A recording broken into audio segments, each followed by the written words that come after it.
정권 출범 4개월이 됐습니다.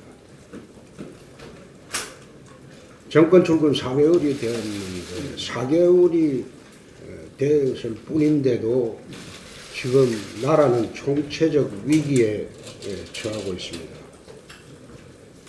불과 4개월밖에 되지 않았는데 5천만 국민이 핵인질이 되었습니다. 핵의 인질이 되었습니다.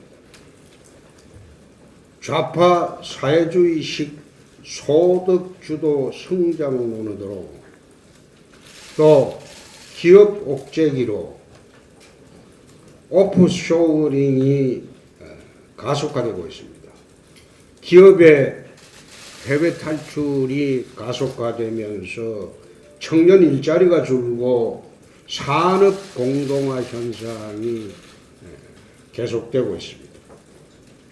강성 기종 노조와 손잡고 산업 현장을 마비시키고 방송 장악을 시도를 하고 있습니다. 급기야 사법부까지 좌파 코드로 사법부 장악도 시도를 하고 있습니다. 그런데 이 정권은 한가하게 적폐청산이라는 허울 좋은 미명 아래 정치 보복에만 전념을 하고 있습니다. 이는 청와대를 차지한 전대협 주사파, 안보 북핵 경험이 전무한 청와대 안보실, 미국, 중국, 일본, 러시아 외교 경험이 전혀 없는 외교수장, 무기 브로커 출신 국방부 장관, 대북 협상만 하던 국정원장, 이런 참모들이 대통령을 허수아비로 만들고 있기 때문입니다. 나라의 위급함을 직시하고 문재인 대통령이 중심을 좀 잡아주기 바랍니다. 대통령이 되었으면 좌파 아마추어리즘 인사들은 과감히 버리고 사계의 전문가 프로들로 참모들을 구성해서 나라를 안정시켜 주기 바랍니다. 한반도 안보에 근본적인 지형 변화가 일어났습니다. 대북 정책도 근본적으로 바뀌어야 한다는 것을 의미하는 것입니다. 문재인 대통령은 그동안 여러 차례 북한이 6차 핵실험을 하면 돌아올 수 없는 강을 건너는 것이라고 말해왔습니다. 북한의 6차 핵실험은 남북관계의 마지노선을 뜻하는 것으로 말씀을 해왔습니다. 미국 국방부도 북한이 내년 말이면 핵탄두를 장착할 한 ICBM을 실전에 배치할 수 있을 것이라고 이미 분석하고 있습니다. 미국을 기준으로 설정된 레드라인을 밟고 있는 것입니다. 이제 문재인 대통령이 국가의 운명을 건 결단을 내릴 시점이 됐다고 봅니다. 그동안 117일 동안 파탄에 이른 낭만적 대북정책, 대북구걸정책 이미 이제 폐기하고 냉정한 현실로 돌아와야 합니다. 북핵 문제를 대화로 해결하겠다는 환상을 접어야 합니다. 허황된 햇빛 정책류의 유화정책, 또 노무현 정권 당시에 한반도 균형자론류의 공언에 불과한 운전대론도 잊어야 합니다. 이제 외교력과 군사력을 총동원해서 단호한 의지와 행동을 보여줘야 할 때라고 봅니다. 우리 혼자의 힘만으로는 불가능합니다. 확고한 한미 동맹에 기반한 국제사회와의 철저하고도 기민한 공조 외에는 현실적 답이 없습니다. 이것만이 안전과 생존을 보장하는 길이라고 판단합니다. 오늘 당장이라도 사드 배치를 완수하시기 바랍니다. 전술핵 재배치, 원자력 추진 잠수함 도입, 미국 전략자산 한반도 상시 배치 등, 또 대중과의 관계에서 유류의 완전한 차단 등 강력한 대응체계 구축과 또 실질적인 협의에 들어가야 합니다. 북한이 이렇게 6차 핵실험을 하고 있는 그 순간에도 공영방송 장악, 또 언론 장악을 위해서 현직 MBC 사장을 체포하려고 했습니다. 이렇게 안보 위기 상황이 극단적으로 치닫는데도 불구하고 공영방송 장악, 전 정권에 대한 보복 같은 국내 정치에만 골몰해왔던 것입니다. 여론 선동 시효 정치, 공영방송 장악 시도, 언론 길들이기, 국회 무시 등 국내 정치에 쏟는 그 단호하고도 집요한 의지만큼을 저는 이 대북 정책과 김정은에 쏟았다고 한다면 저는 5천만 국민이 북핵에 인질이 되는 이 지경까지는 오지 않았을 것이라고 봅니다. 정기국회를 우리가 전면 보이콧 하려고 하는 것은 단지 공영방송 사장 한 사람의 체포영장 때문이 아닙니다. 이처럼 저희들이 이렇게 활동을 할 수밖에 없었던 것은 국가 안보의 최대 위기, 경제 위기의 암흑 속에서도 오만과 독주로 정치 보복에 여념이 없는 문재인 좌파 정권의 폭주에 근본적으로 제동을 걸고 그 위험성을 국민에게 고발하기 위한 것입니다.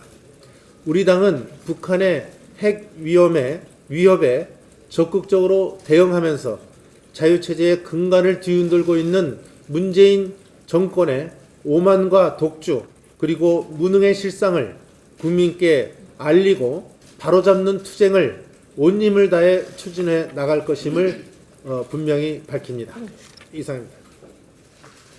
어쩔 수 없이 핵을 인정할 수밖에 없는 국제 정세라고 생각합니다. 남북 간의 정책은 우리가 완전히 실패했다고 봐야 됩니다. 그래서 북한은 오로지 핵과 미사일 정책을 꾸준히 추진해 와서 성공을 했습니다. 이제 다시 남북 관계는 원점에서 재검토해야 됩니다. 아무리 북한이 강한 핵을 갖고 있더라도 우리 국민들이 안보 불감증을 벗어나서 단합하는 이런 모습을 보여야 됩니다.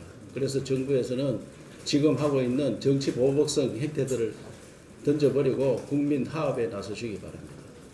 그리고 제가 여러 번 주장했듯이 안보는 우리 당이 더 잘할 수 있으니까 여야정 안보협의체를 반드시 구성을 하고 비공개 회의 시 우리 홍준표 대표께서 말씀하신 우리 당내 북핵 위기 대응 TF팀을 만들 것을 거리를 드리고 함께 해나갔으면 좋겠다는 말씀을 드리겠습니다. 네, 트럼프 미국 대통령이 3일 자신의 트위터에 한국이 대화를 이용한 유화책은 먹히지 않는다는 걸 알아가고 있다면서 저들 북한이죠. 한 가지 도발만 안다고 적었습니다. 그리고 트럼프 대통령은요. 여기에 관해서 이미 한국 측에 이야기를 했다라고 밝히고 있습니다. 미국은 이미 다 알고 있는 내용이었습니다.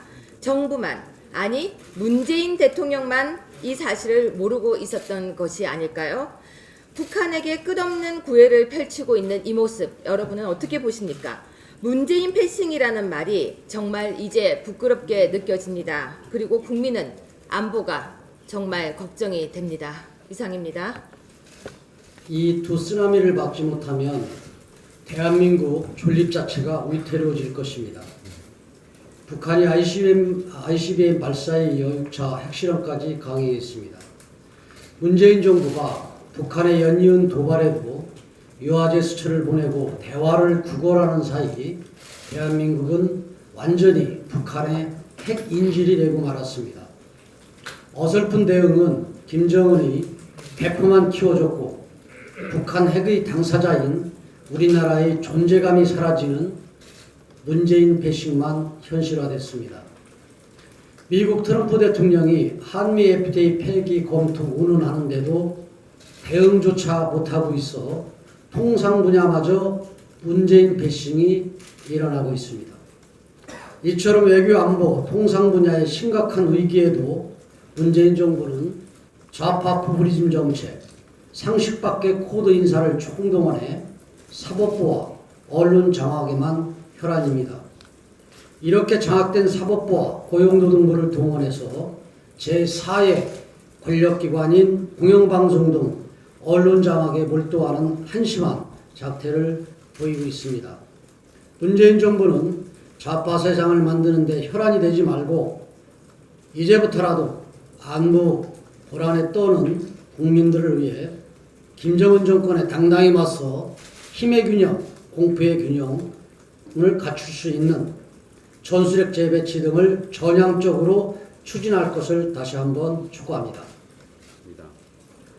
문재인 대통령이 8월 17일 언급한 레드라인을 코웃음 치듯 수소폭탄을 탑재한 것을 할 수 있다는 것을 행동으로 보여줬습니다.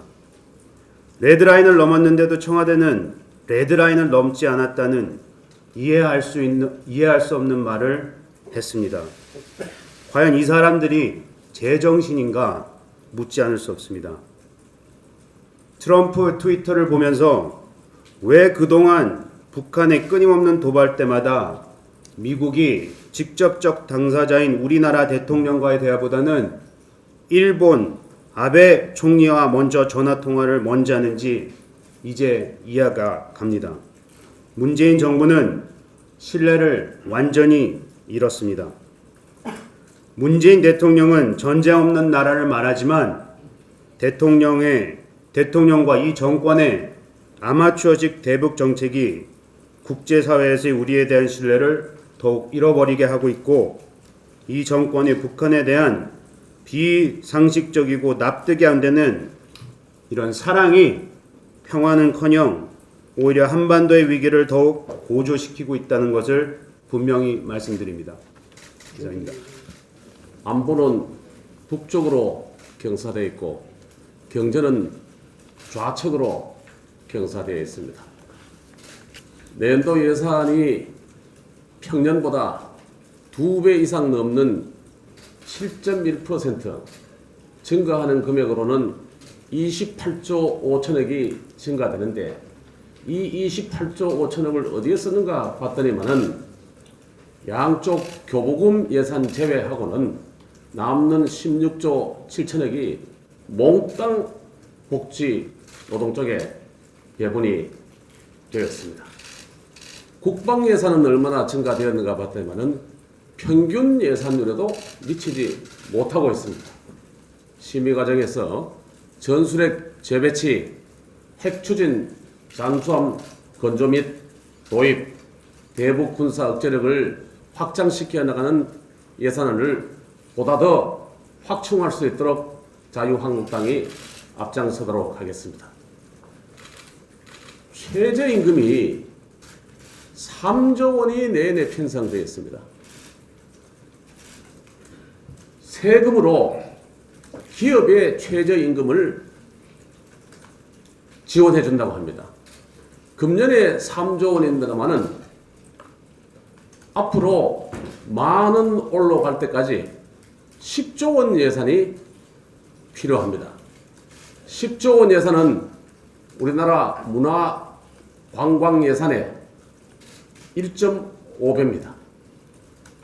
농업 수산 예산의 50%가 됩니다. 그렇게 농민 예산 어렵다고 했지만은 20조에 불과한데 최저임금 한 종목에 10조 원이 소요됩니다. 경제가 거들나지 않을 수가 없습니다. 확인되지도 않은 소득주도 성장, 국민과 함께 검토해 보겠습니다. 공영방송 사태가 정상화되고 난 뒤에 우리가 취할 그런 입장이라는 것을 다시 정리해 드립니다. 자, 비공개로 하겠습니다.